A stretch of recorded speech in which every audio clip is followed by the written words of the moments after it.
अगर मैं आपसे कहूँ कि आपके बॉडी के अंदर टेनिस कोर्ट जितना सरफेस एरिया अवेलेबल है, क्या आप बिलीव करोगे? चलिए, आज एल्वेलाई और लंग्स वॉल्यूम के थ्रू इसका सीक्रेट रिवील करते हैं।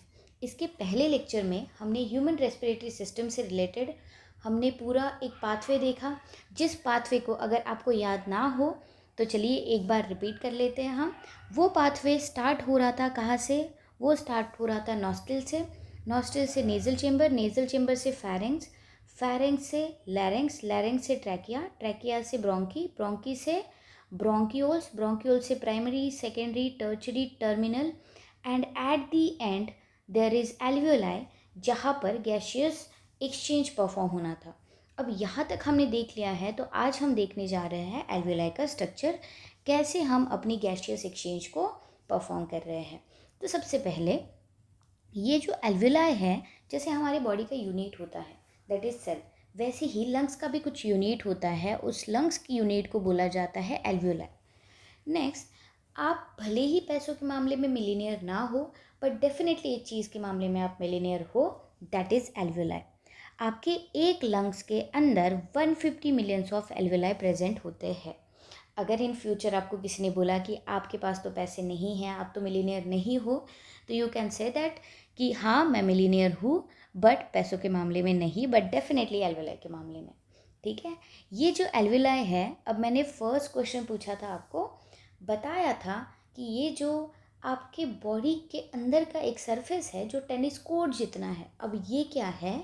ये वही है जो एल्वियोलाई, दैट इज़ कि ये जो एल्वियोलाई है, एल्वियोलाई के अंदर अगर हमने ओपन कर दी पूरी की पूरी एल्वियोलाई, तो एल्वियोलाई ओपन करने के बाद एक टेनिस कोर्ट जितना ही सरफेस एरिया बना सकती है ये एल्वियोलाई। क्यों?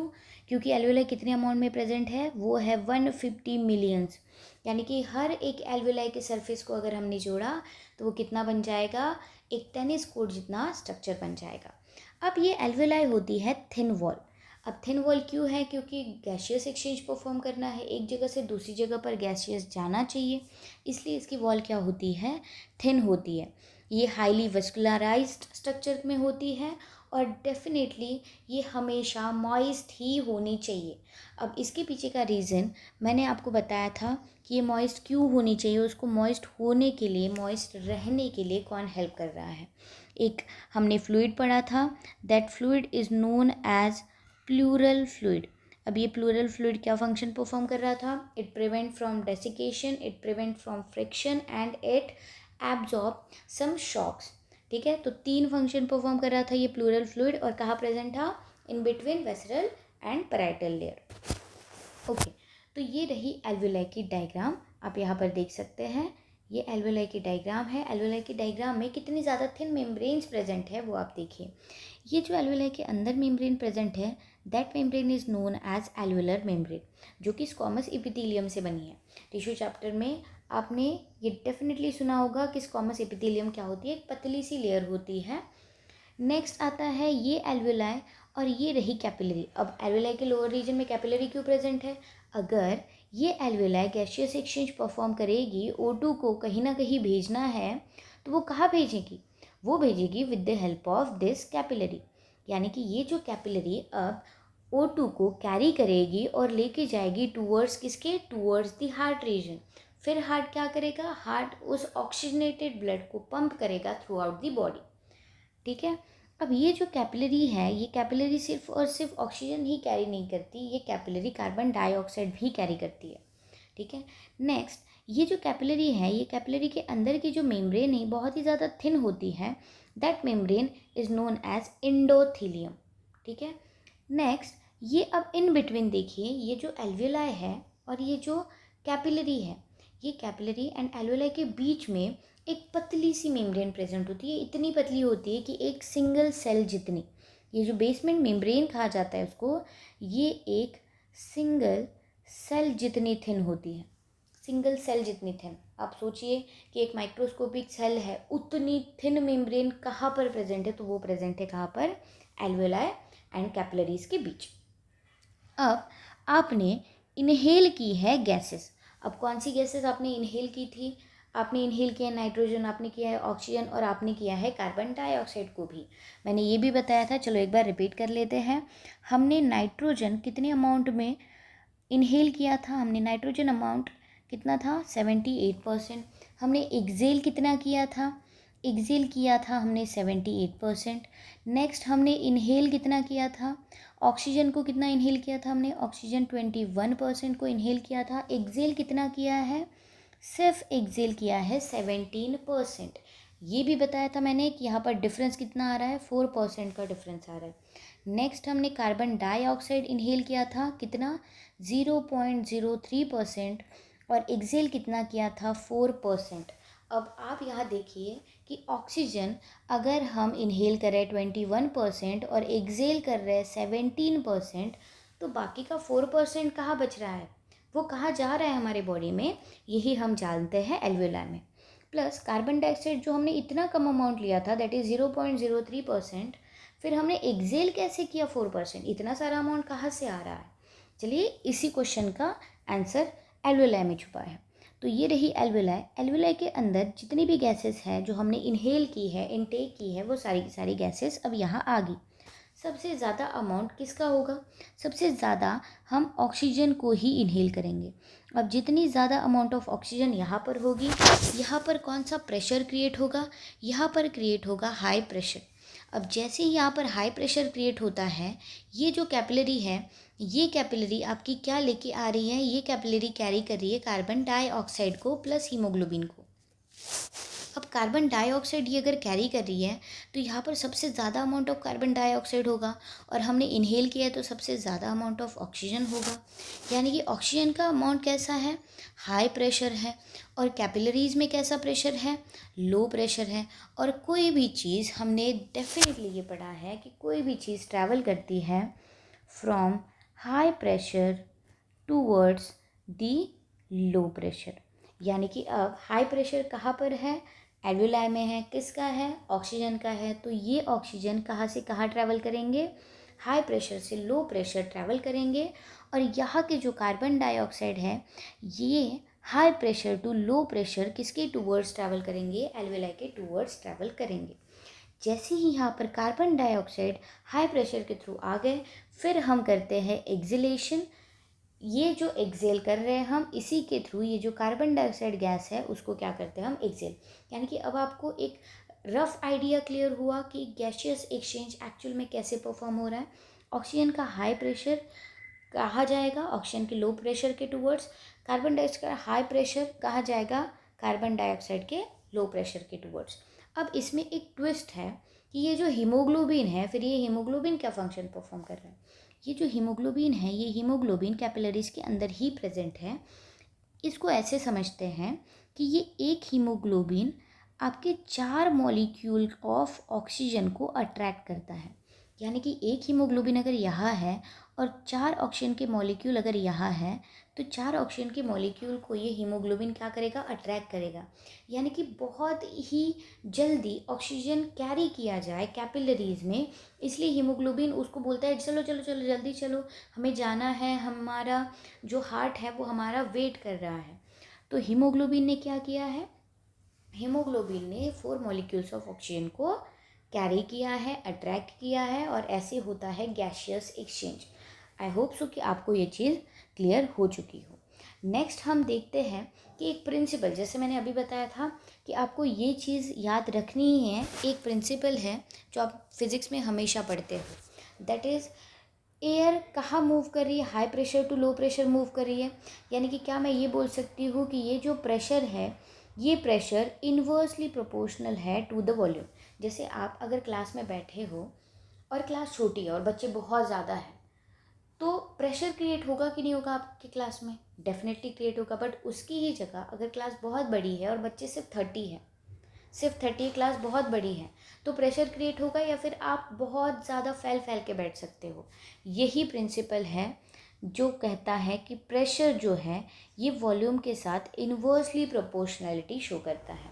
अब इसको हम अच्छे से समझते हैं, बट उसके पहले क्या आप एलियन पे बिलीव करते हो कि हाँ एलियन है? अगर एलियन है या नहीं है, बिलीव करो या ना करो, बट इसकी एक ट्रिक है जो आपको याद रखनी है, दैट इज़ UFO। ठीक है, UFO। अब क्या है ये UFO? जब आप ब्रीथ कर रहे हो तो ब्रीथ करते टाइम 3 चीज़ों का इन्वॉल्वमेंट शो हो रहा है। फर्स्ट इज़ आपके रिब्स, उसके बाद आते हैं आपके इंटरकोस्टल मसल, और उसके बाद आता है आपका डायफ्राम। अब तीनों के बारे में आपको जानना है तो आपको UFO याद रखना ही पड़ेगा। चलिए, हम इनहेल कर रहे हैं और हम एक्सेल कर रहे हैं। अब इनहेल करते टाइम और एक्सेल करते टाइम हमारे जो रिब्स है ये कैसी पोजीशन में कन्वर्ट हो जाता है वो हमें देखना है। अब आप मेरे साथ, जब मैं पढ़ा रही हूँ तो आपको ये फील करना है कि चलिए हम अब इनहेल करना स्टार्ट करते हैं।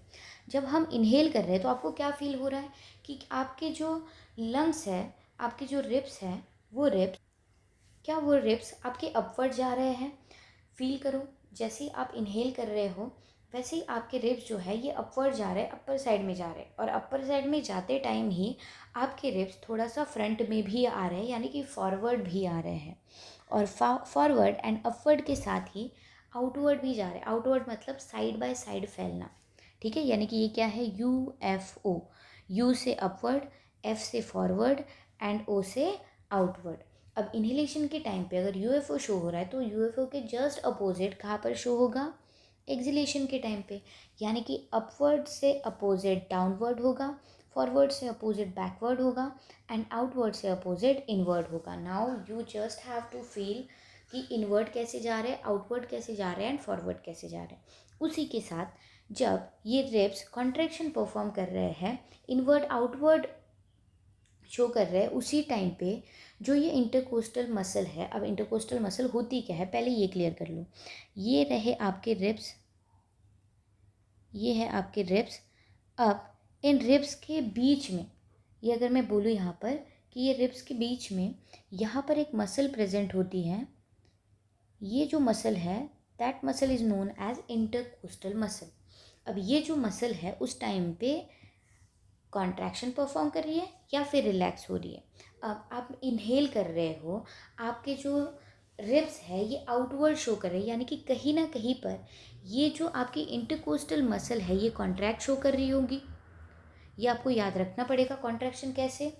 कि ये देखो, ये आउटवर्ड जा रहे हैं, ये आउटवर्ड जा रहे हैं, ये जब इस साइड जा रहा है तो ये कहीं ना कहीं पर ये कोलैप्स हो रहे होंगे। अब ऐसी लोकेशन पे जब ये कोलैप्स हो रहे हैं, यानी कि ये क्या शो कर रहे हैं? ये शो कर रहे हैं कॉन्ट्रैक्शन।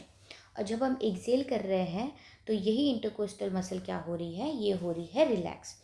नेक्स्ट देखते हैं हम डायफ्राम। अब आपको एक और बार सांस लेनी है।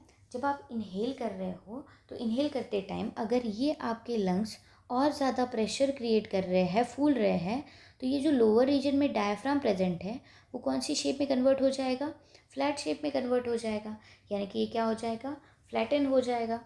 और जब आपके रिब्स ऐसे सिकुड़ गए हैं तो उस टाइम पे ये जो डायफ्राम है, ये डायफ्राम क्या हो जाएगा? Dome shape. डोम शेप मतलब ऐसा शेप। ठीक है, आप याद रखिए, डोम मतलब ये शेप एंड फ्लैट मतलब ये शेप।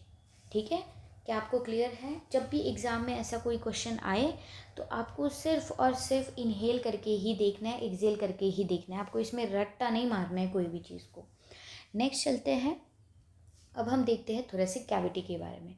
अब थोरेसिक कैविटी में क्या हो रहा है? जैसे आपने इनहेल किया, अभी मैंने बताया था प्रेशर एंड वॉल्यूम क्या है? इन्वर्सली प्रोपोर्शनल है। जैसे ही हमने इनहेल किया है तो इनहेल करते टाइम प्रेशर किसके ऊपर क्रिएट हो रहा है? प्रेशर क्रिएट हो रहा है डायफ्राम के ऊपर, यानी कि ये जो डायफ्राम की मसल है, ये डायफ्राम की मसल लोअर रीजन में आएगी, यानी कि अगर ऐसा रीजन शो करेगी तो ये कॉन्ट्रैक्ट हो रही कि रिलैक्स हो रही है बेटा? ये हो रही है कॉन्ट्रैक्ट। अब कॉन्ट्रैक्ट होने के साथ ये जो लंग्स है, अब इसके अंदर प्रेशर क्या हो गया है? बहुत ही ज़्यादा हो गया है। अब प्रेशर क्रिएट हो गया है तो ये जो लंग्स की कैविटी है, ये जो रिब्स है, ये रिब्स क्या करेंगे? आउटवर्ड ग्रोथ शो करेंगे, यानी कि ये क्या करेंगे? फैल जाएंगे पूरे के पूरे। सेम उसी के साथ जब हम एक्सेल करते हैं तो एक्सेल करना आपके बस में नहीं है। फर्स्ट लेक्चर में ही मैंने ये चीज़ क्लियर की है कि इनहेल आप अपने कंट्रोल के हिसाब से कर सकते हो, बट एक्सेल आपके बस में नहीं है। क्यों नहीं है? क्योंकि एक्सेल करने का सिर्फ और सिर्फ सारा कुछ क्राइटेरिया कौन देखता है? वो देखता है डायफ्राम। यानी कि जब डायफ्राम की मसल कॉन्ट्रैक्ट हो गई है, जिस टाइम पे ये रिलैक्स होगी, एक्चुअल पोजीशन इसकी रिलैक्सिंग ही होती है, ठीक है। बड़ी आलसी है ये। तो ये जब रिलैक्स पोजीशन में रहती है उस टाइम पे ये किसके ऊपर प्रेशर क्रिएट करेगी? ये क्रिएट करेगी लोअर लंग्स रीजन के ऊपर। जैसे ही इसके ऊपर प्रेशर क्रिएट हो जाएगा, प्रेशर क्रिएट होने की वजह से ये लंग्स के अंदर जितनी भी कार्बन डाइऑक्साइड है, ये कार्बन डाइऑक्साइड बॉडी के बाहर जाएगी। और उसी टाइम पे अब इसके अंदर का प्रेशर क्या हो रहा है? कम हो रहा है। तो इसकी कैविटी भी क्या हो जाएगी? इसकी कैविटी भी दोबारा एज इट इज पोजिशन में, यानी कि श्रिंकन पोजिशन में आना स्टार्ट हो जाएगी। क्या आपको इतना क्लियर है? ये जो वॉल्यूम हम इनहेल कर रहे हैं, गैस को इनहेल कर रहे हैं, तब थोड़ा सा कैविटी का वॉल्यूम क्या हो रहा है? तब थोड़ा सा कैविटी का वॉल्यूम बढ़ रहा है, अप हो रहा है। और जब हम एक्सेल कर रहे हैं उस टाइम पे थोड़ा सा कैविटी का वॉल्यूम क्या हो रहा है? डाउन हो रहा है। अब हम देखते हैं कि वॉल्यूम्स एंड कैपेसिटी के बारे में, कि जब हम इनहेल कर रहे हैं, जब हम एक्सेल कर रहे हैं, तो उस टाइम पे वॉल्यूम्स एंड कैपेसिटी हमारी कैसी होती है। बहुत ईजी है, इससे ईजीएस्ट कोई भी चीज़ नहीं है, ठीक है। याद रखने का तरीका भी बताती हूँ, ट्रिक्स भी बताऊँगी। वॉल्यूम्स एंड कैपेसिटी क्या होती है, पहले ये जान लो। वॉल्यूम्स एंड कैपेसिटी मतलब आप जब इनहेल कर रहे हो, जब आप एक्सेल कर रहे हो, उस टाइम पे आपके लंग्स के अंदर कितनी अमाउंट ऑफ गैस प्रेजेंट है, आपकी लंग्स की कैपेसिटी कितनी है, कितनी गैस बच जाती है, कितनी गैस चली जाती है, सब कुछ that is known as volume and capacity. अगर मैं आपको बोलूँ कि आप जब इनहेल कर रहे हो, आप जब एक्सेल कर रहे हो, उसके बीच में कहीं ना कहीं गैसेस रह ही जाती है। आप कभी भी अपने लंग्स को पूरा खाली नहीं कर सकते। तो यही क्वेश्चन के आंसर को हम यहाँ देखते क्यों ऐसा हो रहा है, ठीक है। तो फर्स्ट है टाइडल वॉल्यूम। अब टाइडल वॉल्यूम का शॉर्ट फॉर्म है टीवी, ठीक है। इसको याद करने का तरीका पहले ये बताती हूँ कि होता क्या है ये। टाइडल वॉल्यूम मतलब होता है कि नॉर्मल रेस्पिरेशन के टाइम पे कितनी एयर को हम इनहेल कर रहे हैं, कितनी एयर को हम एक्सेल कर रहे हैं, दैट इज़ 500 ml। ये ml में काउंट किया जाता है, ठीक है। आपको ये याद रखना है मिलीलीटर में। अब टाइडल वॉल्यूम को याद रखने का तरीका ये रहा। टीवी है, जब भी आप घर में टीवी देखते हो, तो टीवी देखते टाइम आप अपने इनहेलेशन एक्सहेलेशन पे फोकस करते हो या फिर सिर्फ टीवी देखते हो? हर कोई सिर्फ टीवी देखने का काम करता है। यानी कि जब हम नॉर्मल रेस्पिरेशन कर रहे हैं, इनहेलेशन एक्सहेलेशन कर रहे हैं, जब हमारा ध्यान है ही नहीं, कोई भी ऐसी चीज़ नहीं है जो हमारे हार्ट बीट्स बढ़ा सकती है, नॉर्मली हम सोफे पे बैठ के टीवी देख रहे हैं, यानी कि हमारा वॉल्यूम जो है वो वॉल्यूम क्या रहेगा? 500 ml हमारा वॉल्यूम रहेगा। नेक्स्ट हम देखते हैं, अगर हमारी मम्मी घर घर में समोसे बना रही हैं, तो समोसे बनाते टाइम जो खुशबू आपके बेडरूम तक आएगी, जब आप पढ़ रहे हो बेडरूम तक आएगी, उस टाइम पे आप क्या करते हो? ऐसे और एक दो बार सांस लेके देखते हो, हाँ कुछ तो बन रहा है, कुछ तो अच्छी खुशबू आ रही है।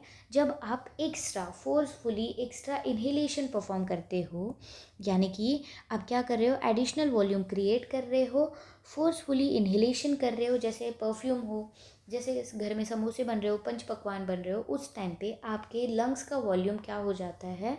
वो हो जाता है 2500 टू 3000 ml, ठीक है। नेक्स्ट आता है इसके just opposite, that is expiratory reserve volume. अब इसका क्या मतलब है?